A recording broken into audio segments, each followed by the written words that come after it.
Okay, good morning, everybody. We can slowly start. So welcome to this webinar on the submission of manufacturers, MBOs, and structured pack size data to PMS. Let's start with some with the agenda for the webinar today. So as you can see here, we will have the welcome with some house notes. We will also start with a bit of a background so you can understand why we are requesting this data to be submitted to PMS. And then we go into the topic of the webinar, how and which is the data that we need you to submit.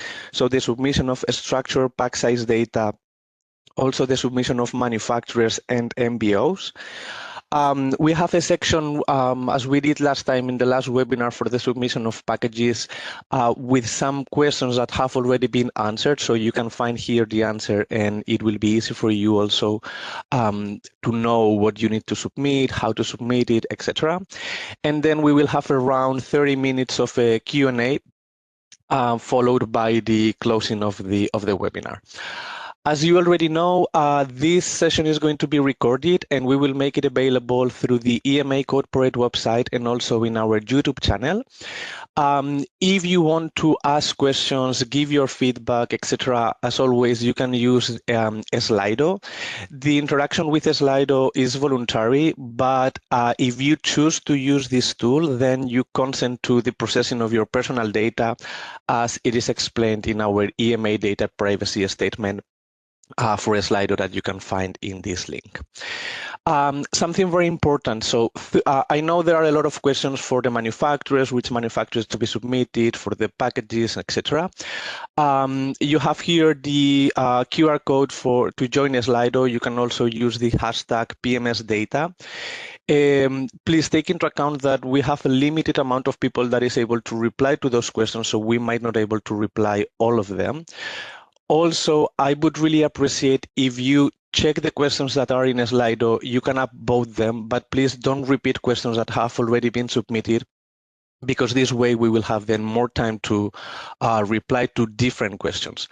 Also, during the webinar, we will provide a lot of information. So wait a bit, we will provide information on which manufacturers, how to submit the data, when to submit the data. So just check the questions and also wait, because we will be giving a lot of information in this webinar, so we don't need to repeat again after this webinar. If we are not able to reply all the questions, we will try to do it after the webinar. And the most upvoted questions will also be used in our FAQ documents, the PMS FAQ documents. So let's start with the topic, start a bit with the background. As we explained in other webinars, after the COVID-19 pandemic, the EMA's role in the crisis preparedness and also in the management has been increased significantly. And we have now a regulation that is formalizing the structure also and the processes that are established during the pandemic. As you know, the European Medicines Regulatory Network is trying to improve the availability of medicines that are authorized in the European Union. And those regulatory authorities outside and inside Europe are really increasing how they work together to be able to prevent those shortages, and in case those shortages happen, to limit their impact if they ever occur. That's why it's been established ESMP as a project. The vision of ESMP is to be able to enable the exchange of information so we can prevent, identify, and also manage shortages. Not only that, but we also want to increase the communication between EMA, the national competent authorities, and industry to make sure that we have medicines availability for for patients during any public health emergency or if any major event occur. As we have already explained, and also our ESMP colleagues have explained, we have the ESMP platform where NCAs and industry will have to report, for example, critical national shortages, or MA holders will have to provide routine shortages reporting in the ESMP portal. The ESMP portal is consuming data from PMS, and they will be creating these pre-filled ESMP templates. They can also be consumed via machine-to-machine. And in those templates, ESMP is already consuming data, for example, for packaged medicinal product and also manufacturing sites. This data will have to be downloaded by users, and they will have to provide additional information such as marketing status, the information about manufacturing, production, etc. All this information can be found on the webinars that we have, our ESMP colleagues have already given. But now, with the data that you will be provided, this data will be captured, and with the data analytics platform, we will be able to perform analysis and be able to measure and prevent, manage, and mitigate shortages in case there is any issue. So as I said before, the ESMP platform is already consuming data from PMS, but more specifically, ESMP requires or is consuming medicinal product data, packaged medicinal product from PMS, but also a structured pack size data and manufacturing sites from PMS. We will explain what is this, where is this data coming from, so ESMP can use it. Just an example of the ESMP pre-filled templates that you can download and that they are consuming PMS data. This is one of the examples that we have where you can see that ESMP is already consuming packaged medicinal products. So you can see here the package ID coming from PMS with the name of the medicinal product, active substances and strength and dose form of the medicinal product. And also they are already consuming a structured pack size data, so the quantity and the units of presentation. Based on this information, users will have to provide additional information, such as, for example, the marketing status for each of those pack sizes. Moreover, ESMP on the pre-filled templates will provide information on medicinal product with the PMS ID and the name of the medicinal product, but also manufacturers and manufacturing business operations. With this information, users will have to provide additional data on, for example, production capacity for each of those manufacturers. How this information that is required by different systems, in this case ESMP, is included in PMS. So we have PMS that is capturing a lot of information, but right now for this specific webinar, we will focus on medicinal products, packaged medicinal products, structured data on pack sizes, and manufacturers and manufacturing business operations.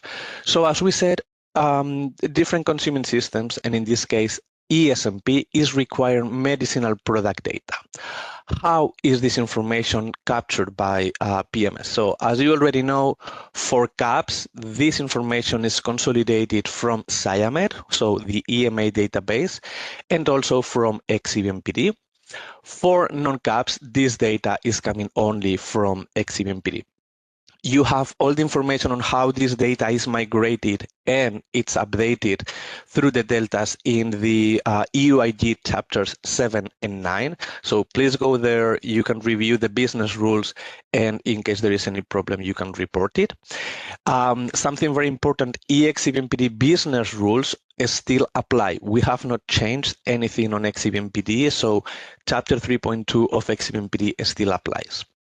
So once this data has been migrated from SciAmed and XEBMPD to PMS, we will have all the medicinal products that are authorized in Europe in PMS. And this is just an example of the products that we have. That's easy. These are the medicinal products that are consumed in this case by ESMP, but we have also showed you how packaged medicinal products are consumed by different systems. So If we go to the packaged medicinal product, again, this information is coming either from Sciamed for caps, which is also for caps, the information is also consolidated with XBMPD. And for non-caps, the data is only coming from XBMPD. Again, review those chapters 9 and 7 to get additional information.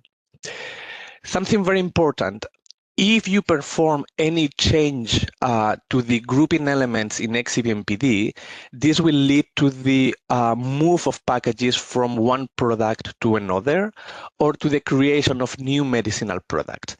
So you know that the grouping elements depend on the country of authorization. So products authorized in France, they have different grouping elements that, for example, products authorized in Belgium.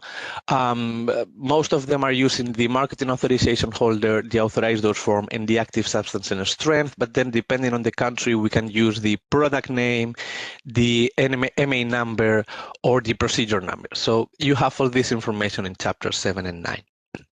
Now, I want to give you an example of what does it mean to change a grouping element and how packages are moving, because this is important for your mapping and the management of those packages.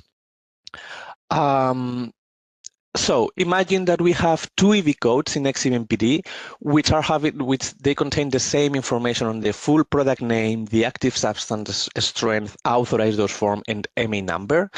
So they are migrated to PMS under the same PMS ID, the same medicinal product. PMS is also assigning package IDs to each of those EV codes because they are migrated as packaged medicinal products. So we have two different IDs. These are not the PC IDs. These are called the package IDs, a technical ID that we are also showing in PMS. If the MA holder sends an update in XBMPD, and with this update you change one of the grouping elements, so for example, the full product name for this EV code, you are adding here an S. Now, the grouping elements of these two EV codes are not the same. For the full product name, we have changed it. So the system is recognizing this as a new medicinal product because the grouping elements between these two are not the same.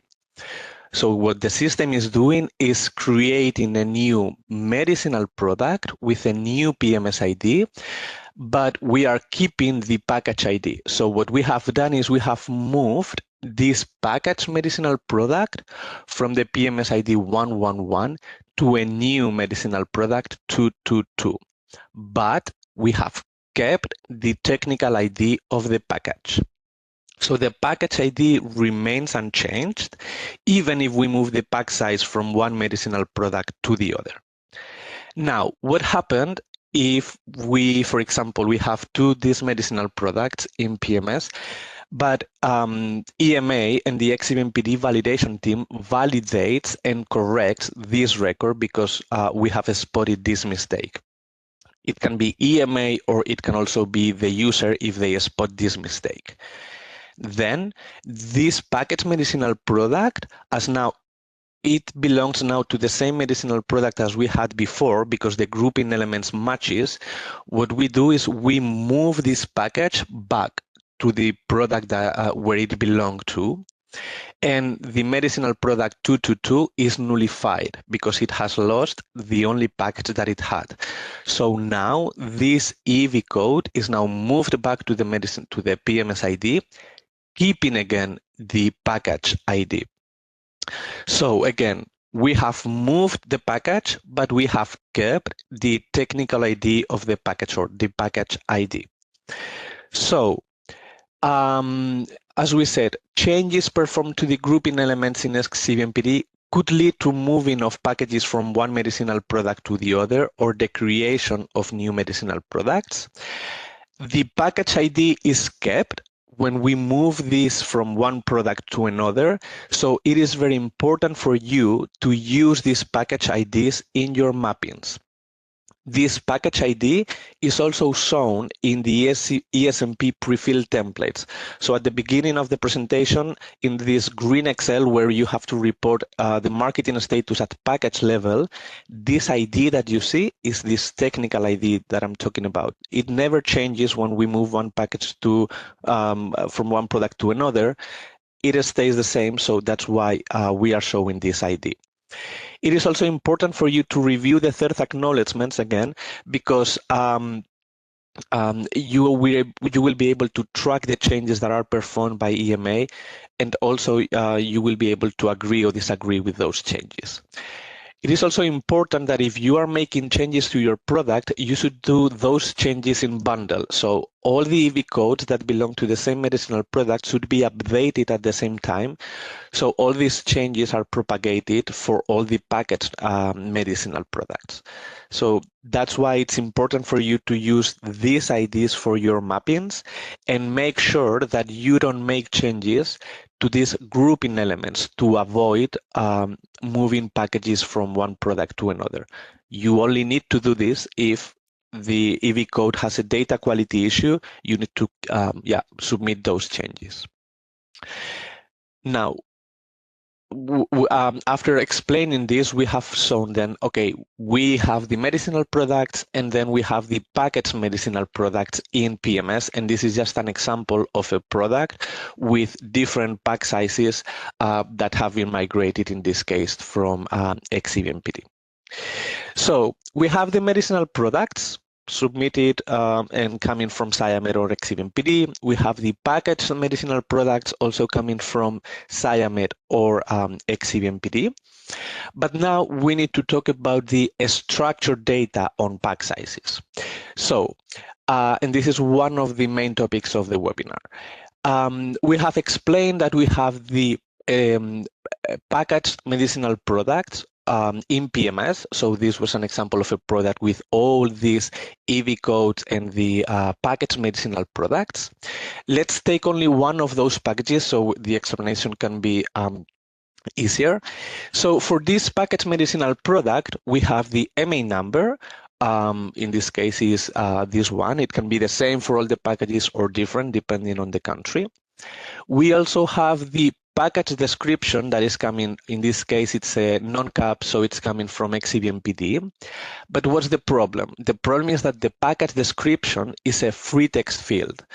And free text fields cannot be used for analytical purposes. I cannot use this free text to make sure that I can analyze, okay, how many tablets do I have for a specific product, etc.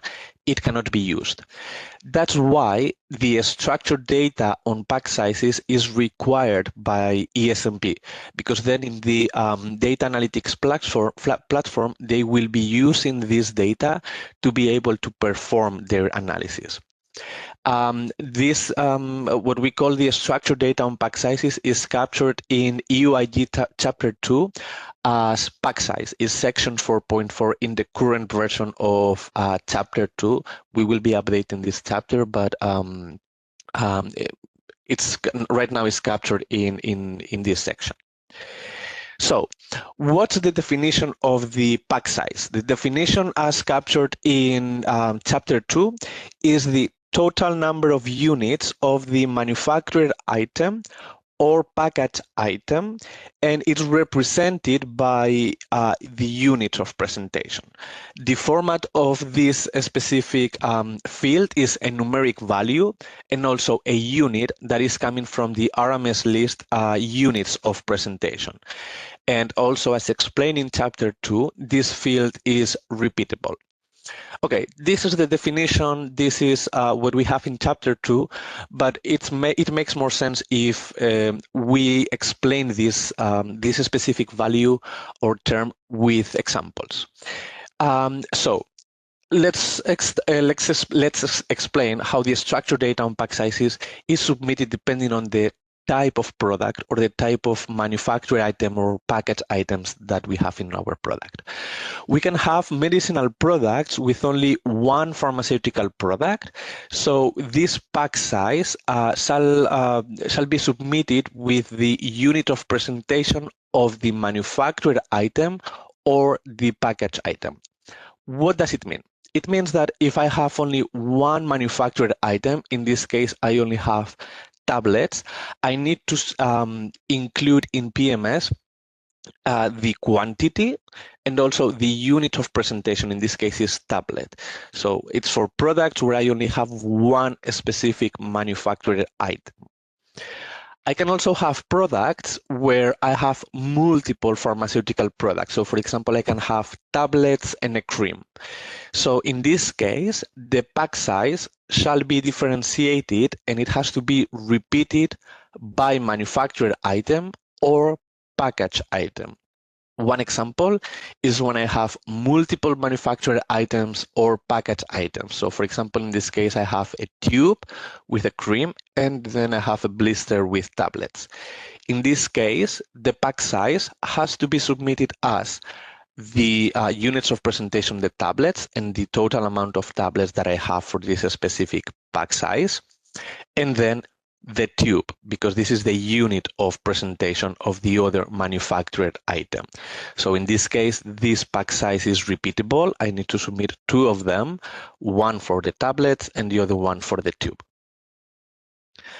Another example is for medicinal product where I have a solid dosage form, but we have multiple pharmaceutical product that are within the same unit of presentation. So a good example of this could be the contraceptive tablets or different colors or formulations. So we have the same dosage form, but then the formulation can be different. The pack size in this case should be submitted as the total number of tablets. So I have different manufactured items, but all of them have the same dosage form. So a good example is, as we said, the contraceptive medicinal products. In this case, we have a total number of 12 tablets. They are different. It doesn't matter. In the future, this will be differentiated in the manufactured item section of PMS.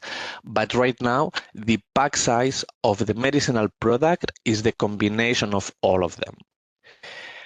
Then the last example that we have for the pack size is for liquid formulations that require reconstitution. So for example, we have a powder and a solvent for solution for injection.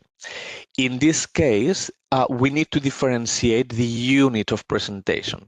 And this data should be repeated per manufactured item. What does it mean? Let's put an example. We have different manufactured items, but at the end, we only have one pharmaceutical product that is reconstituted. In this case, I need to submit the information, as we said before, by manufactured item. So we have one vial that will contain the powder, but the way we need to submit this information for the pack size is one vial, the unit of presentation, and also the other manufactured item, which is one ampoule with the solvent. So these are the 4 use cases that we have.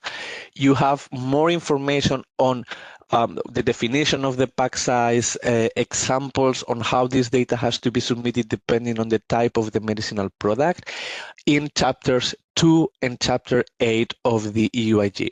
So we really recommend you to read these 2 chapters. You will be able to find additional information and additional examples on how to report this information. Something important, in this webinar, we are not gonna explain how to submit this data through the product UI. So it is not going to be a demo on how to go into the system, submit this information. This will be done later. We are working on the user manual on how to use the product UI to submit this data. Here in this webinar, we just want to explain what data has to be submitted and which are the now activities for MA holders.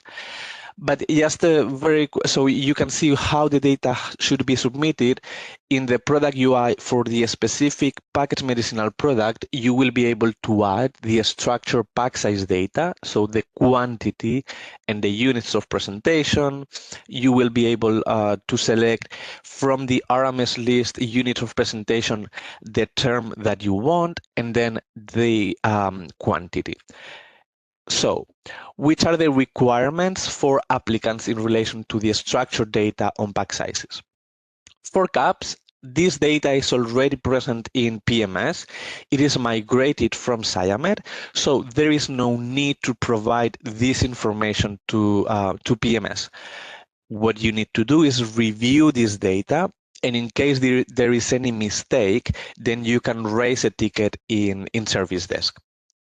For non-caps, this data is not in PMS because we don't have this information in XCBMPD. So you will have to submit this data through the PMS API or through the product UI for the products that are under the union list of critical medicines. And for the rest of the products is optional if you want to submit it or not. For packaged medicinal products that are invalid, you don't need to submit this information. So for example, if you have withdrawn a package, if it has not been renewed, if it has been withdrawn by the NCA, those packages, you don't have to submit this information. They are invalid. For the rest of them, this information is needed. Whenever you include a new pack size in XCBMPD, then you can go to the product UI and include this information for this newly submitted packaged medicinal product. It is also important, not all the products that we have in PMS or not all the packages that we have in PMS are packages for one specific pack size. Sometimes in XCBMPD, you are submitting EV codes for multiple pack sizes, and we are migrating this into PMS. So structured data on pack sizes should only be submitted for those packages that you have split. So for packaged medicinal product that represent one specific pack size. Okay, so if you have an EV code that is in XCBMPD there for a package of 7, 10, and 12 tablets, you cannot submit the structure pack size data for this packaged medicinal product. You need to split this package first, and then you can include information on the pack size. So now we have explained, okay, we have the medicinal products, we have the packaged medicinal products. You will be, from January, you will be able to submit the structured data on pack sizes, but we also said ESMP requires manufacturers and manufacturing business operations. So let's jump into the submission of this information of manufacturers and what we call MBOs, the manufacturing business operations. So, as we already know, and this is a diagram that we have in chapter 2, manufacturers are linked to different parts of the medicinal product. So we have them linked to the medicinal product. We also have them linked to the packaged medicinal product, to ingredients, packaged items, manufactured items, devices. So the manufacturers are really linked to different sections or parts of the medicinal product. In PMS, for the moment, manufacturers are just linked to the medicinal product. So we have, this is just, as we are saying here, this is data that we have just made up. It is not real. For this medicinal product, in the manufacturers section, you can see all the manufacturers that are linked to this product. And if we click on one of them, you can see that for this specific manufacturer that we have here, we have these 4 different operation types, these different manufacturing business operations. So the manufacturer's organization details are coming from OMS. So we have the name, the address, org ID, and log ID. This information is coming from OMS. And then on the manufacturing business operations, we have different fields that we will now start analyzing one by one. So if we start talking about the manufacturer's organizational details that are coming from OMS. So whenever you need to submit this data to PMS, you need to select the location ID from OMS. If the organization is not present in OMS, but it is an active organization, you can include this organization in OMS. You can go to OMS, request the creation of a new organization that is active because you need to use it for PMS. You need to follow OMS processes, you need to submit the required information and documentation, and this organization will be created. For the moment, and we will give additional information later, inactive organizations can be selected to be submitted to PMS if they are still registered for your medicinal product. I'm giving this information now, but I will give way more information later in the Q&A part. So this is just a summary of what has to be submitted. But then all registered manufacturers should be submitted or included in PMS. And manufacturers for which the MBO have been deleted shall not be submitted. So for example, if you have a manufacturer that is not longer manufacturing for this medicinal product, it has been deleted after variation, you don't need to submit this manufacturer. Only the registered ones should be submitted. Now, this is in relation to the organization. We need to select, okay, this is the manufacturer that is manufacturing for this medicinal product. But we need to explain which are the manufacturing business operations. So we have what we call the operation type. This is the MBO, and it's coming from the RMS list, manufacturing activities.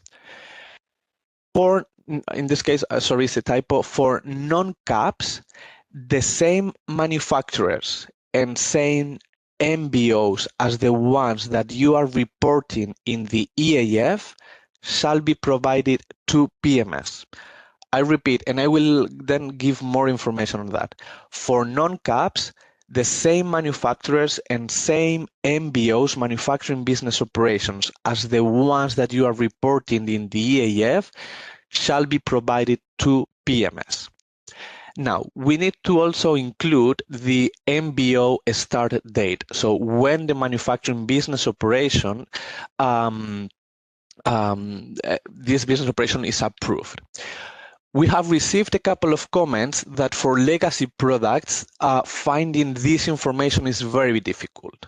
Okay, so what we have agreed with the ESMP colleagues, EAF colleagues, and with the PMS colleagues is that for legacy products, if you don't know this date, you don't know this data, then the same date as the initial marketing authorization of the medicinal product can be included. So if you don't know when the MBO was approved, you can report the same date as the initial marketing authorization date.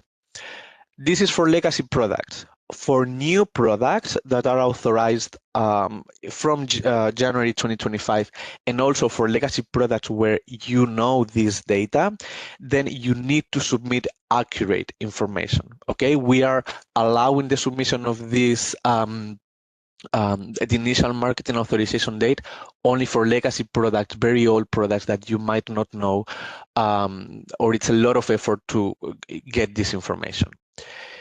On one of the other fields that we have is the MBO, the manufacturing business operation end date. So when the MBO was discontinued or deleted.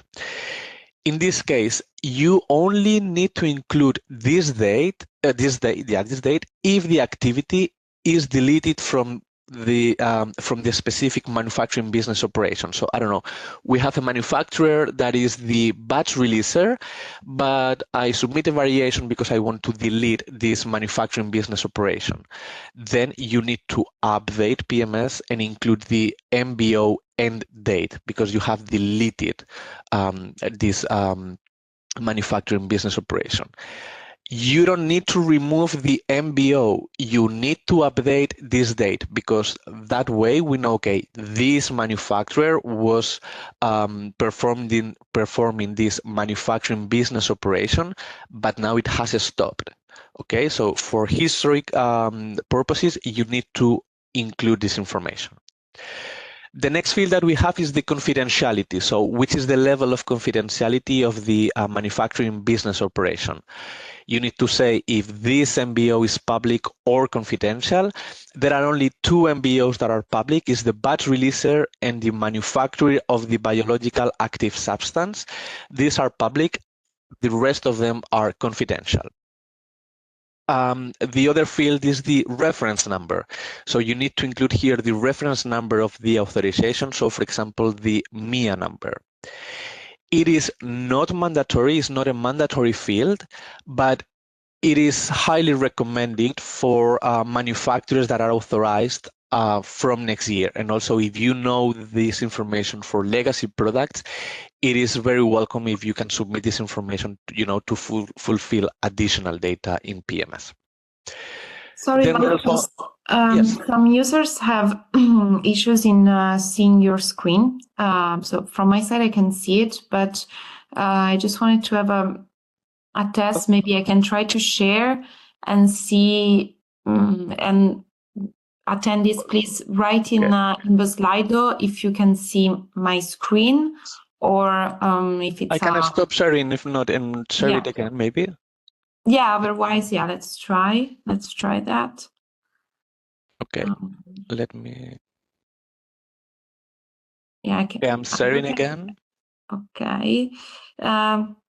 So if the participants can give us feedback in the slide, it would be useful, because I mean, on our side we already could see the screen. So please let us know. Yeah, I think people can see. Okay, perfect. Thank you. Sorry, go ahead. No problem. Okay, so we were talking about the effective date. In this case, we need to know the effective date of the manufacturing authorization.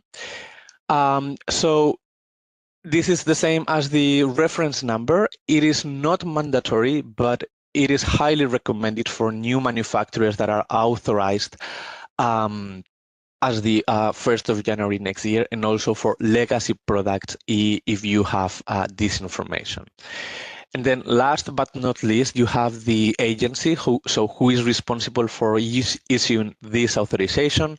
So you need to select the log ID of the NCA or the agency who has issued this organization. So this slide is very important. It contains, it's a summary of all the information that you need to provide, what is mandatory, what is not, what happened with legacy data if you don't know the details. You have all the definitions of these specific fields, additional information, what does it mean, where you can find this information in Chapter 2.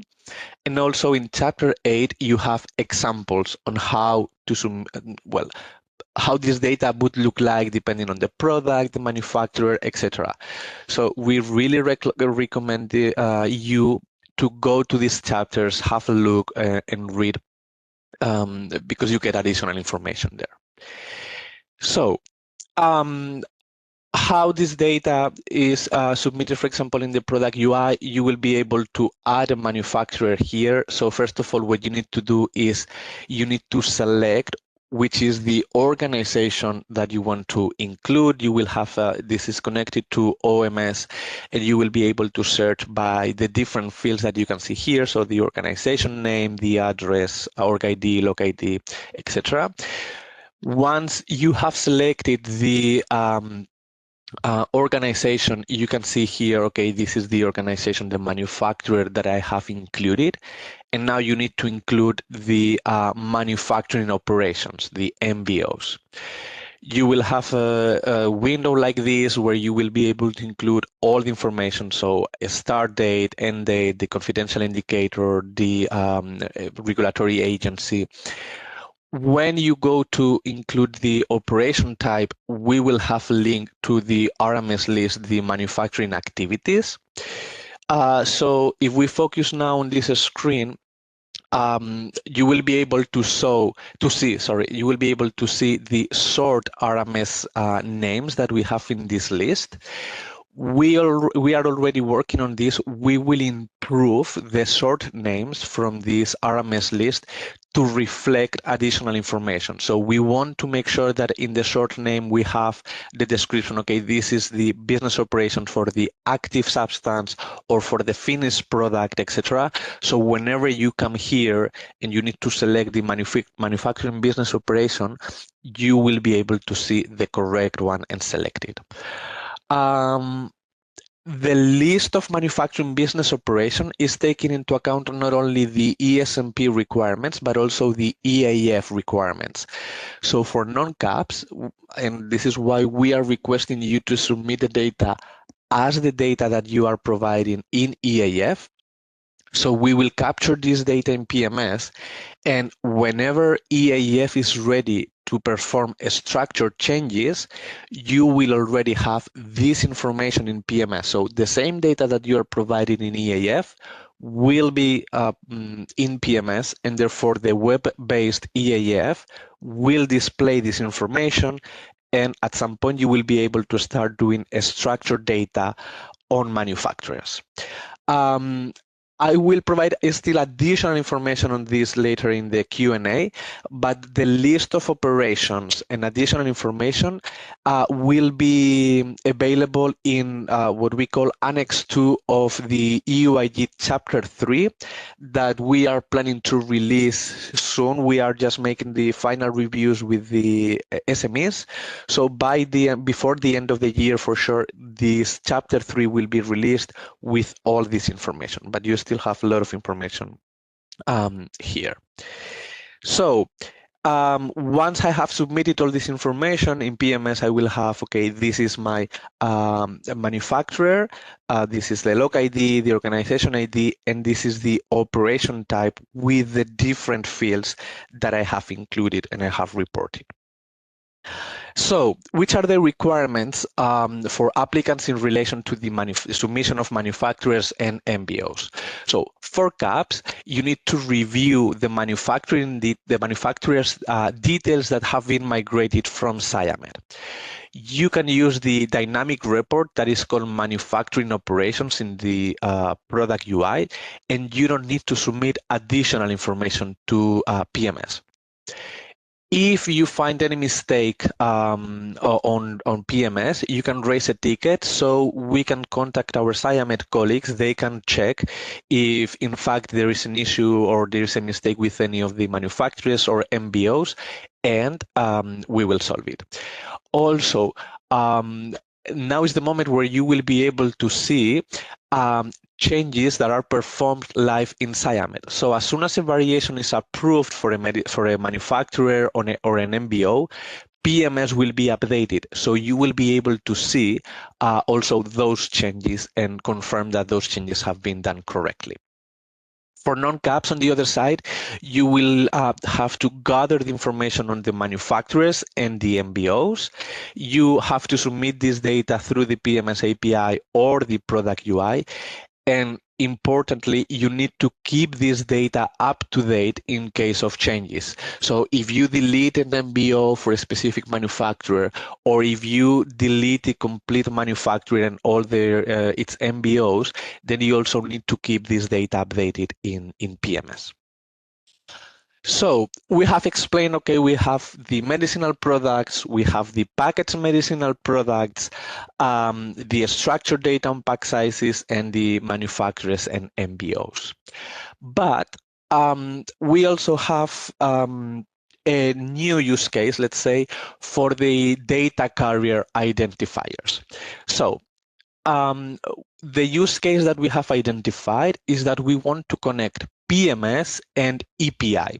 So that's why we have extended the enrichment process to allow users to submit the data carrier identifiers. Also, coming from EUIG Chapter 2, you need to submit the data carrier of the outermost package, so from the box, and you need to provide this data carrier using the GTIN, NTIN, or PPN. You have some examples here or how these data carriers would look like. So The submission of the data carrier identifiers is optional for all the valid products, but ideally we would like to receive those data carriers for products for which we already have an API created. For non-CAPs, this data can be submitted through the product UI and the PMS API. And for the moment, for CAPs, this data will have to be submitted through ServiceNow. We will provide additional information also in Chapter 3 whenever it is released. We have not opened the enrichment process for CAPs because you don't have to submit manufacturers or pack sizes. So we have decided not to open the enrichment process for the data carriers for the moment. So we will gather this information through ServiceNow. But for non-CAPs, you can submit this information in the product UI. And again, it's optional for all your products, but it's highly recommended for those products which already have an API created. What is the use case for why we are requesting this data? So the idea is that API will allow including the PMS ID of the medicinal product it belongs to. So at some point there will be a window here in the API where you can link your product to the specific API. In PMS, on the other hand, we will have this data carrier identifier here. So the idea in the future is that if I have a medicinal product, if I have a box that is carrying this GTIN or a data matrix, we can scan, or the patients can scan this data matrix code, and they will be able to get the API and the structured data in their phone. So they will be able then to select different languages, translations, etc. So this is the vision of API, and that's why we want to start making this link between PMS, API.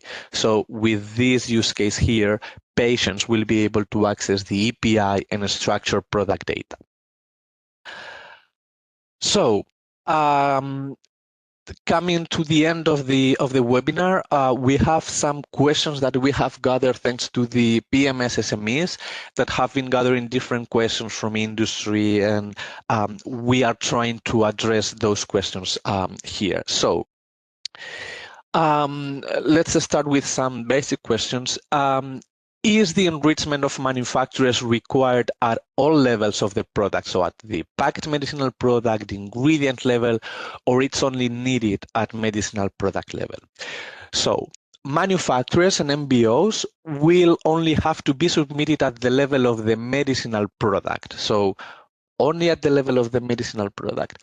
But those MBOs and manufacturers comprise these operations for the active substance, so for ingredients, for intermediate medicinal products, for devices.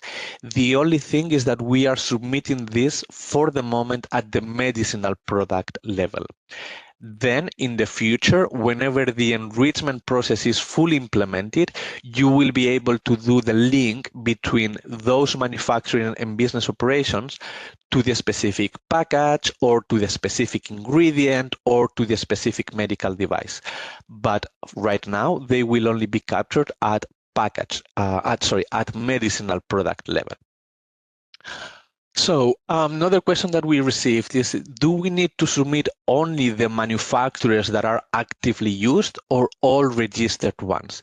So as I explained before, you need to submit all registered manufacturers. So if you have a manufacturer that is not actively used but is registered, you need to submit this information. Then if you have deleted manufacturers or deleted manufacturing business operations, then during the initial enrichment, so the first time that you provide this data, you don't need to provide this information. This manufacturer and this business operation is, let's say, is deleted, so you don't need to submit it.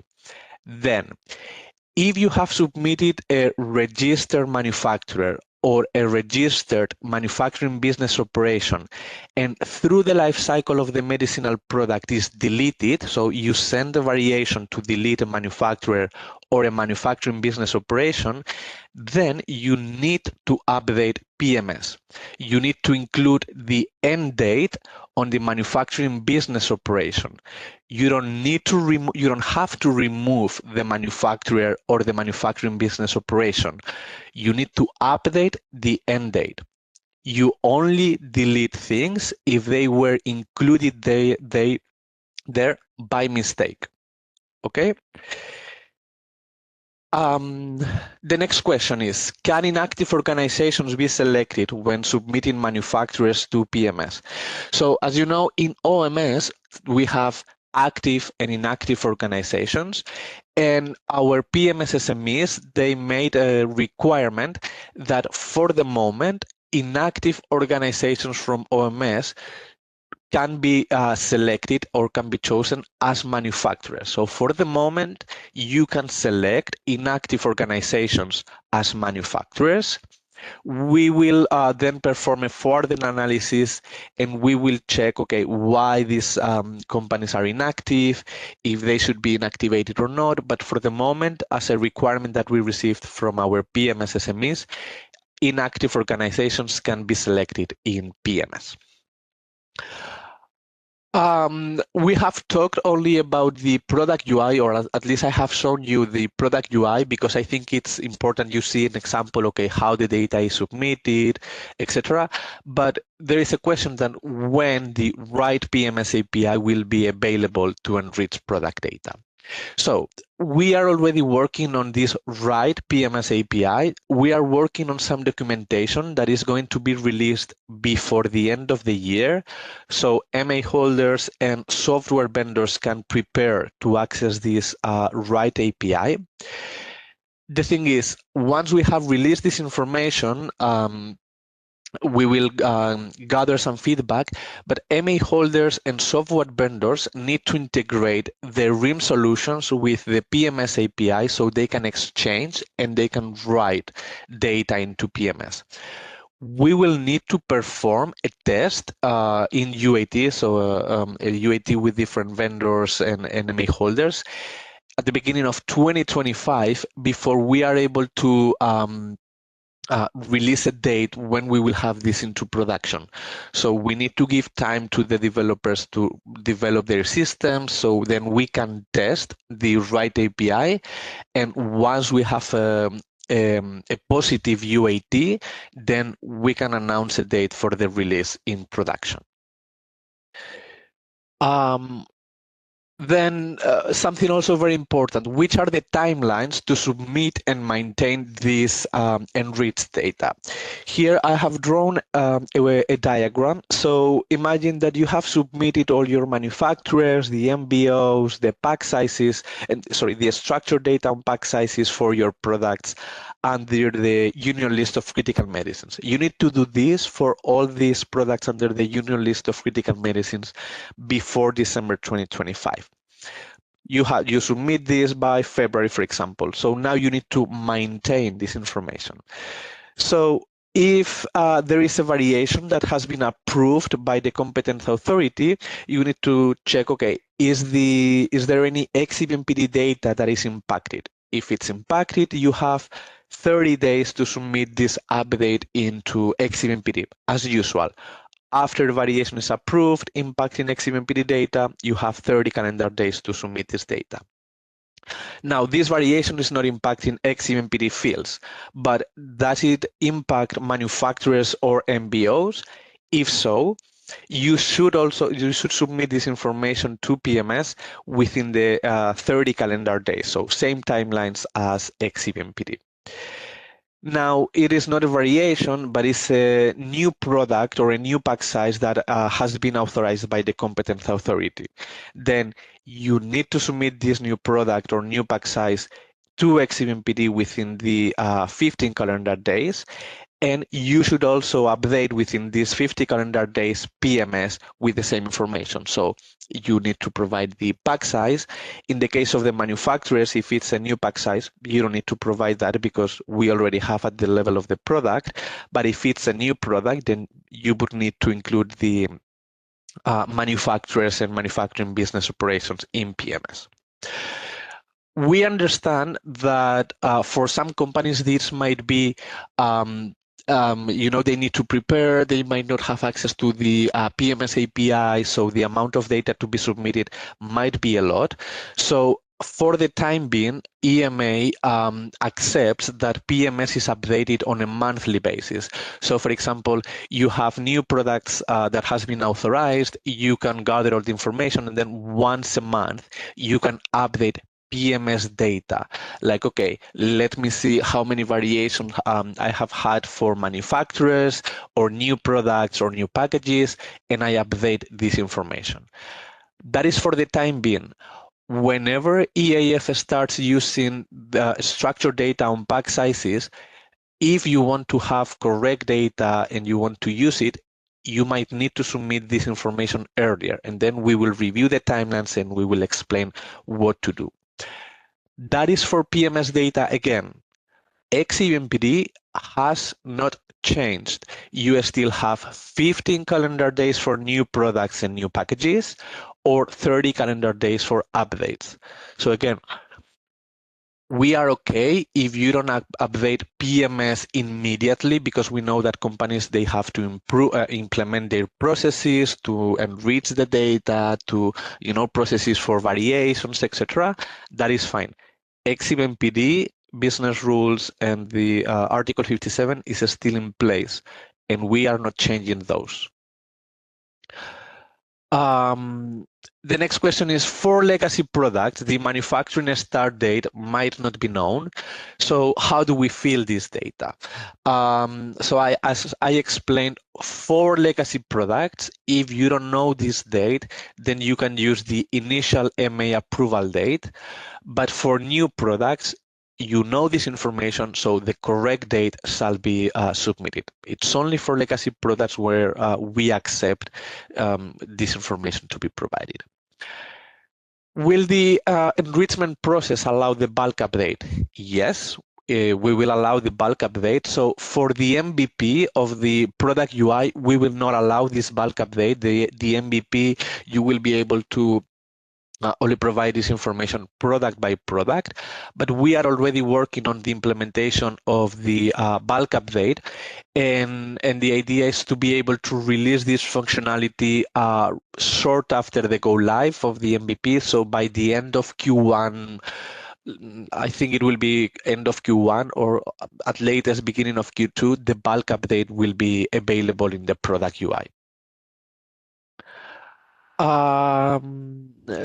Okay, which are the MBOs to be provided during the enrichment process? We have already explained that, but here I have a couple of examples. Do we need to provide all the manufacturers as in Module 3, only the ones in the EAF? What do we do? So for CAPS, you don't need to enrich anything. The data is coming from SciAmed. You just need to check this data, and then whenever a variation is happening, you can see that the data is updated. For non-CAPS, you need to provide the list of manufacturers and the MBOs, as well as, so taking into consideration the needs from ESMP and EAF, you need to submit the registered manufacturers and MBOs that are submitted within EAF. Manufacturers and MBOs that are in Module 3 but are not in EAF are not required. And then you will be able to find additional information on this Annex 2 of the Chapter 3. Let's put an example. We have EAF. In section 2.5, you have different sections to report the manufacturers. So you have the batch releaser, for example, in section 251 of EAF. Then you have the manufacturers of the medicinal product, active substance, and medical device. Based on this information, you have different manufacturing business operations. So for the medicinal product, you have the manufacturing of the solvent and diluent, the physical importation, secondary packaging, storage, and or distribution. Then the same for the active substance. So in dark blue, you have the sections of EAF. In light blue, you have the RMS terms. These are the RMS terms that you will have to provide to PMS. The same information that you are submitting in EAF is the same information that you have to provide into PMS. Let's provide an additional example. You have in the EAF section 253, which are the manufacturers of the active substance and sites of manufacture. You provide the information of the manufacturer, and then you say, okay, for this specific manufacturer, the business operations that is doing is the active substance physical processing, the primary packaging of the active substance, and the preparation of working cell bank.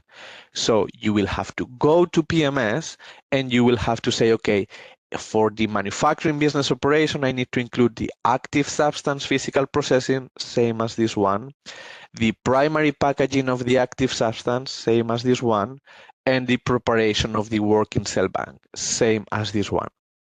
This will be consumed by ESMP, but in the future, this will also be consumed by EAF. So the web-based EAF will show the same data, and in case you have a variation for a specific manufacturer and a specific business operation, you will be able to select the data that is coming from PMS. Coming to an end, so what is the impact of not having the manufacturers if a preparedness or a crisis is announced? Then, if you have not submitted this information, then you will have to submit all this information within 2 weeks. And then in the future, you will not be able also to use the web-based EAF because this information will not be there. Would it be possible to include the information directly in the Excel template? No. So that's very important. ESMP only uses data from PMS and is not a portal to submit or update PMS information.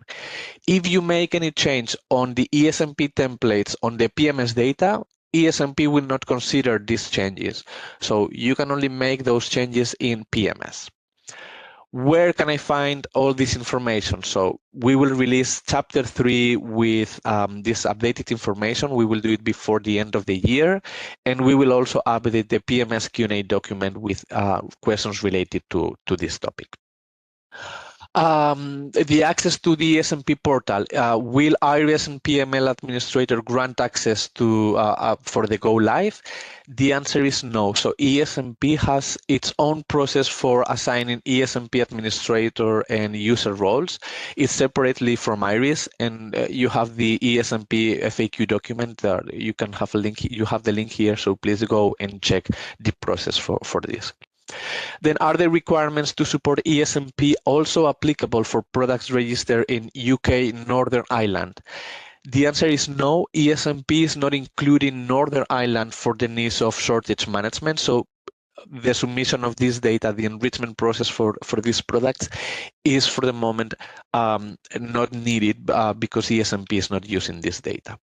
And then by when the enrichment should be completed. So for products under the Union list of critical medicines, you should complete this enrichment by December 2025.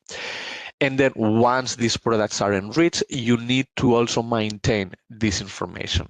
For products not falling under the Union list of critical medicines, the enrichment is optional, but it is highly recommended because at the end, this data will be consumed also by other systems, like for example, the web-based EAF. Just to finish, so where you can find all this information, you have here all the links. We will publish also these slides, the PMS news page, the PLM newsletter. You have link to the different webinars. Very important, the PMS FAQ document. Then the quarterly system demos that we will have. The next one is on the 12th of December.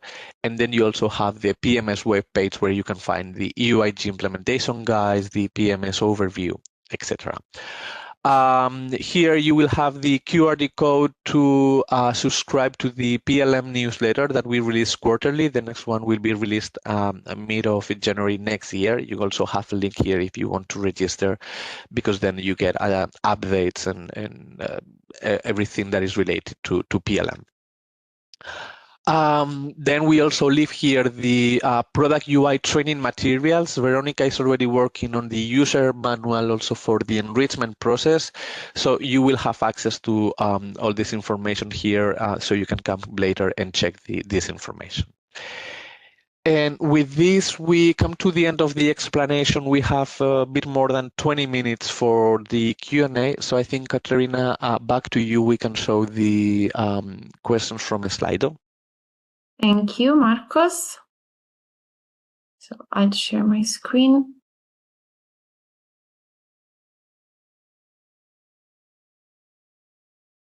Okay, let's start with first question. Even if submission of manufacturers for NAPs is not included in the Union list of critical medicines, is optional for use in ESMP, it will be necessary for full functionality in the electronic application forms in case of a variation related to manufacturers. Is this correct? Yeah, that is correct. So whenever EAF starts using the structure changes, they will be showing additional information that we have in PMS. And one of these will be the manufacturers. So yes, whenever EAF start using this, manufacturers, for example, will be consumed from our side. I mean, from PMS, they will be consuming this data. Okay, thank you. How the marketing status section in EUID Chapter 2, Section 4.6 differs for ESMP when monitoring medicinal products? Given that many data elements in PMS and ESMP are the same, why do we use different platforms for monitoring? So that is a good question.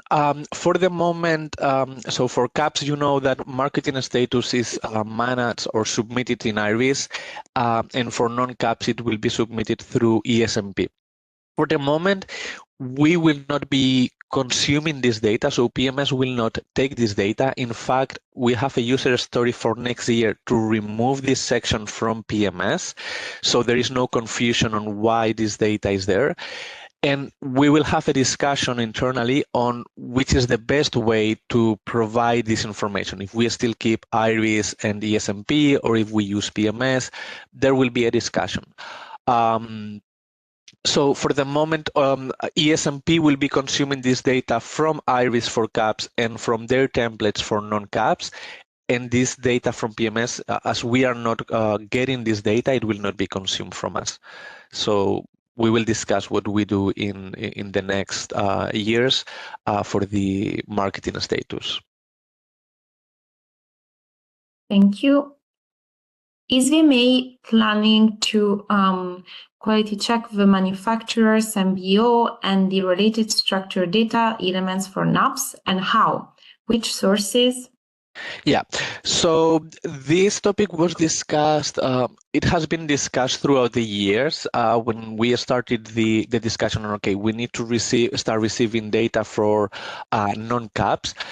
EMA for the moment doesn't have the resources to validate this data, mainly because we are not asking you to provide us with all the documents where you have this information. Like, you know, we cannot validate this data because we are not having these initial EAFs, or we don't have access to national competence authorities databases. So EMA is not planning to make QCs of this data that is now provided. We will do data profiling, which means that we will be able to see if, you know, how many inactive organizations are used, then if correct MBOs are also used, but we will not check or validate if the correct manufacturer is going to be submitted to PMS. Nevertheless, as this data is going to be used at some point by EAF, this data will at some point be validated or verified by the national competence authorities, because they will compare, oh, I'm receiving this manufacturing in EAF. Do I have it in my database? I need to update because now, okay, the applicant wants to delete this business operation or this manufacturer. So somehow this data will be validated or verified in the future. But EMA is not going to perform this, at least for the moment. Thank you. The flow currently states December 2025 as deadline for structured data under the Union list of critical medicines. Is this as well for submitting nationally authorized products on pack size level through XCVMPD, or does the February 2025 still stand for this? That's a good question. So in the diagram, we show submission of manufacturers, MBOs, and structured data on pack sizes, and the deadline was December 2025. This is the deadline for the, let's say, the enrichment of these fields. But the submission of nationally authorized products and the pack sizes, it's still February 2025. One thing is you need to submit these pack sizes for the products that are already authorized by February 2025. But then you need to continue. So if in April you have a new product that falls under the union list of critical medicines because the substances or the ATC code belongs to the union list of critical medicines, you need to submit all your pack sizes, and then you need to enrich the data that is needed in PMS. So structure pack size data, manufacturers, etc. But there's a difference between February 2025 for pack sizes and then December 2025 for manufacturers, MBOs, and the structured data on pack sizes. Thank you.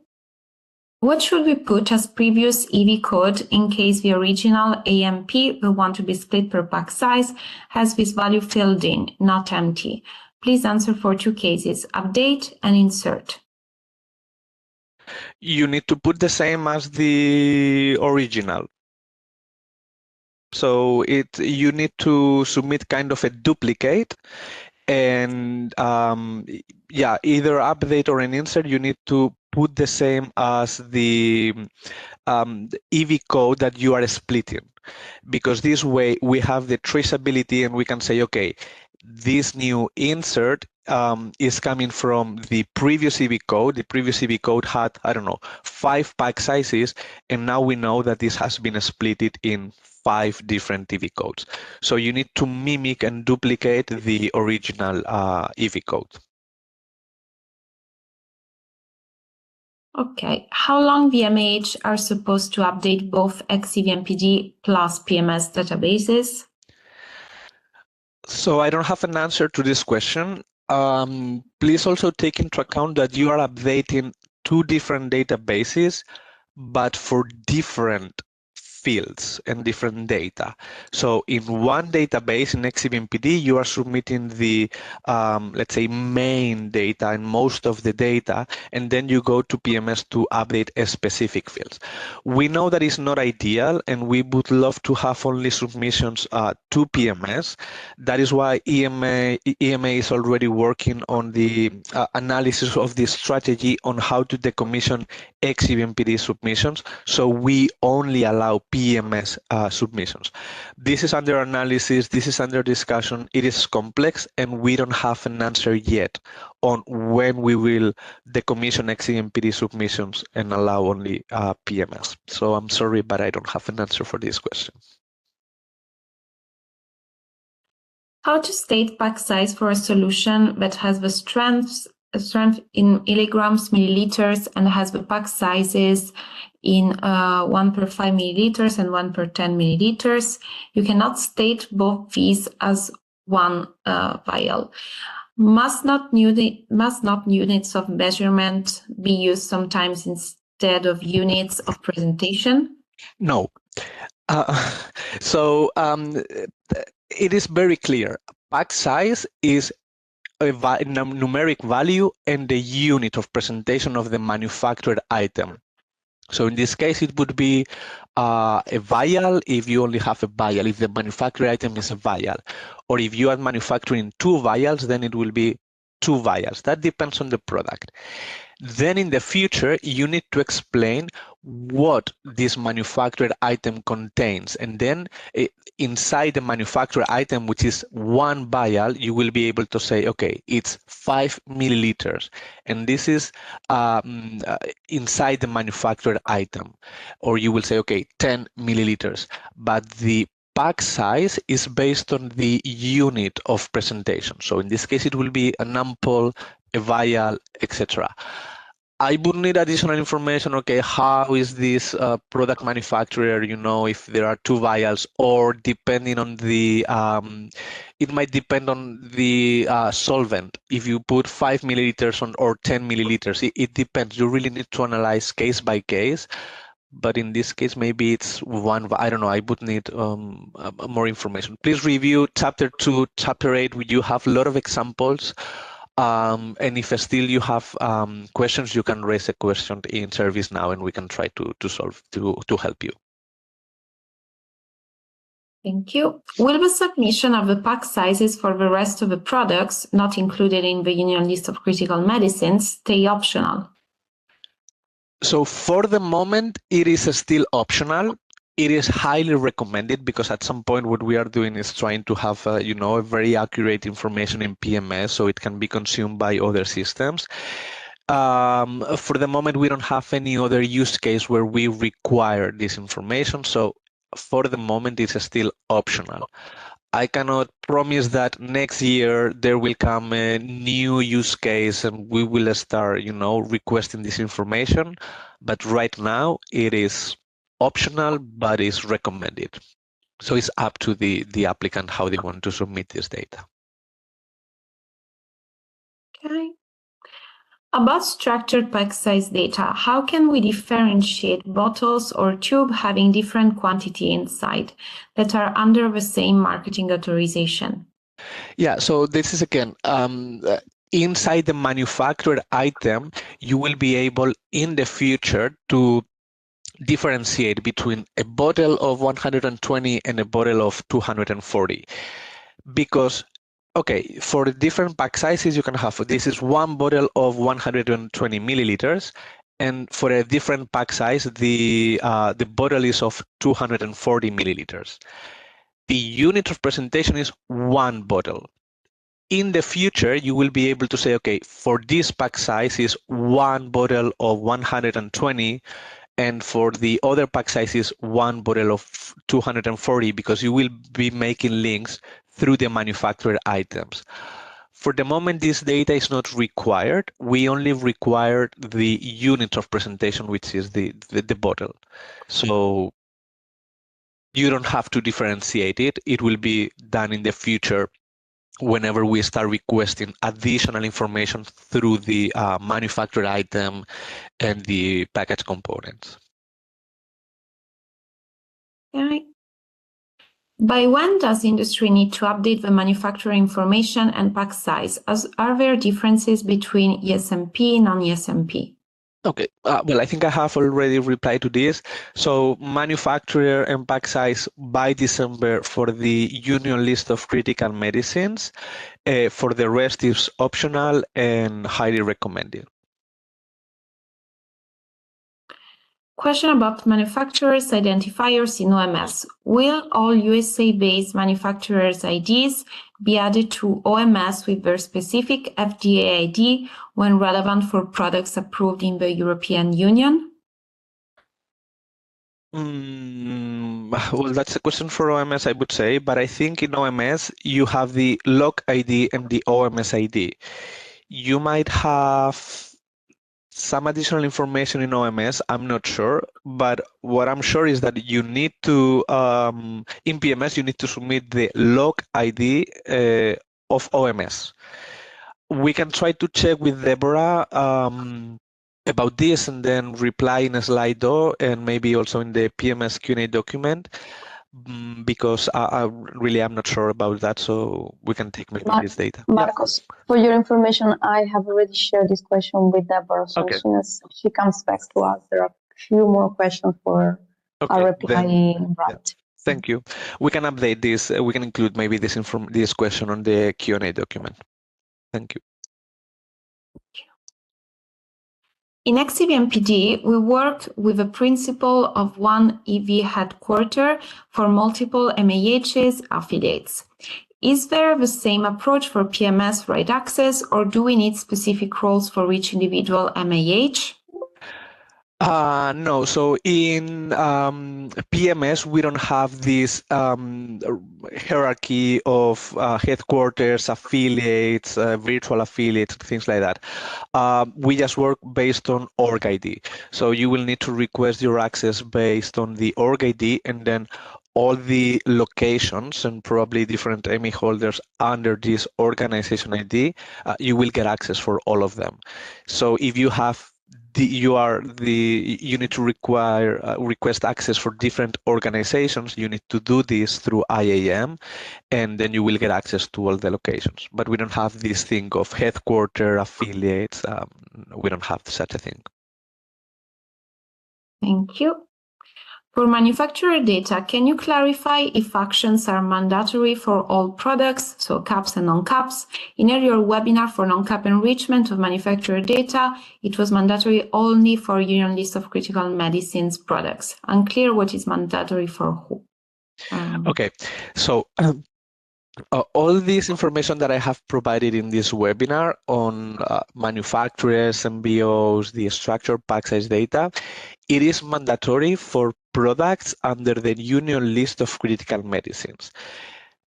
In fact, it's only for non-caps, because for caps, we already have this information coming from SciAmed. We are just asking you to check that the data that we have is correct. For non-caps, then it is mandatory, again, for those products under the Union List of Critical Medicines, and it is optional for the rest of the products. It is recommended to, provide this information for all of them, but it's optional.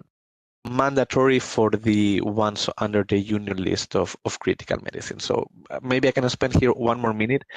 What I would do is, if you maybe have a product that is under the Union List of Critical Medicines, and you need to provide the manufacturers and MBOs, and you are using the same manufacturers and MBOs for other products of your portfolio, maybe they are not under this Union List of Critical Medicines, then you can take the opportunity and enrich all of these products.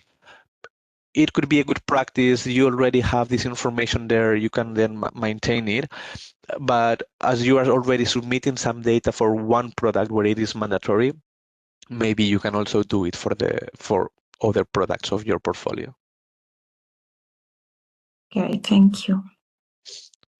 Sorry, before we continue, just to announce that I've opened the usual feedback survey. So it's the usual couple of questions following the webinar. If you can reply and leave us your feedback, it's very helpful. As you see, it's just simple rating question, and then just an open question for you to leave additional feedback. And as always, we read your comments and take them into account for the next sessions. Please note that the presentation will be already sent for publication today. And also considering that some of you had issues in seeing the presentation today, we'll make sure that the recording is prioritized for publication, and we'll let you know as soon as it is available on YouTube. Okay, now let's go back to the Q&A for these last 5 minutes. Could you provide an extract list of IDMP fields required for structured pack size and manufacturer business operation? Yes, this will be provided in Chapter 3. We will provide the different fields as stated in Chapter 2, so you can make the relationship. Okay. Manufacturer by inactive ingredient. What is the correct activity role to use? I cannot see in RMS a value that refers to inactive ingredients. Well, I cannot reply to this question now. I would need to check the RMS list. I also don't know if inactive ingredient has to be reported to EAF. So I would say inactive ingredient is actually an excipient.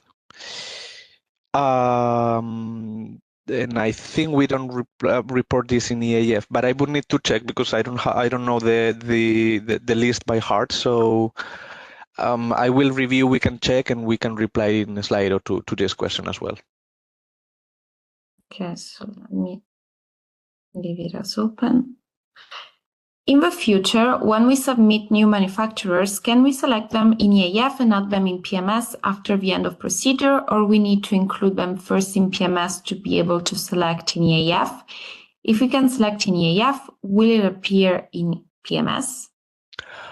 Well, that will have to be discussed in the future because so you submit to PMS only when the manufacturer has been authorized, not before.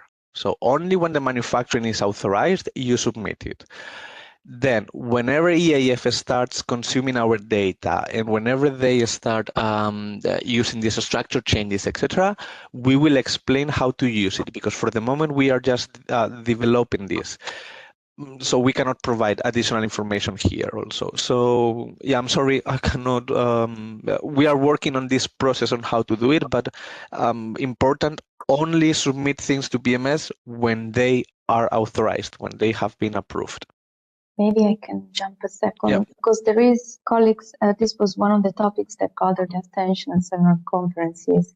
The fact that PMS is opening the added functionality to submit manufacturer's data, which is a key part of the regulatory process in the life cycle of a product, is attracting the attention and the willingness also for the EMA to move into the direction of opening the possibility to EAF to retrieve and reuse the data.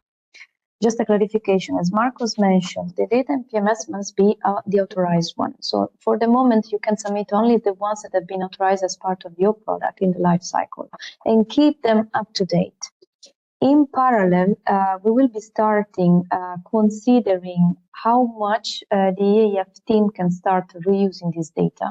So for instance, if you have a new variation of manufacturers, you can retrieve the currently approved manufacturer submitted in PMS, and you will be able to see that in the web form. Now, this functionality is not yet in place, as you know. There is attention, there is attraction and willingness to do so. It takes a bit time, and we're planning to prioritize this over 25 along with the capacity of EAF. Because it's not only EAF that needs to be ready to gather those data, it's also an extra component that we call adapter, fire adapter, that takes the fire message from EAF and convert it in the PMS fire message to push the data inside. It's it can be considered a mini TOM, let's say. But this is to be yet developed, is not yet in place, and just to reassure you, we are willing to land there, but it takes a bit of time. Just to give the whole background. Thank you. Okay. So unfortunately, the time for today is over. So we'll check your questions in a slide, of course, and please submit your votes to the poll to let us know how this session went. And as I also said earlier, we'll share the presentation already today on the event webpage, and we'll make sure the recording is prioritized for publication. So thank you very much, and I leave to Marcos and Veronica for closing. If I may just add a comment, colleagues, I see many questions that I didn't manage to reply. So we will both reply in write, and especially to those that request the other teams to gather a feedback. So please bear with us, a couple of days maximum. And thank you very much. I'll leave Marcos. I don't know. Yes, thank you very much, everybody. Yeah, have a nice week, and see you around in the next webinars and sessions that we will have.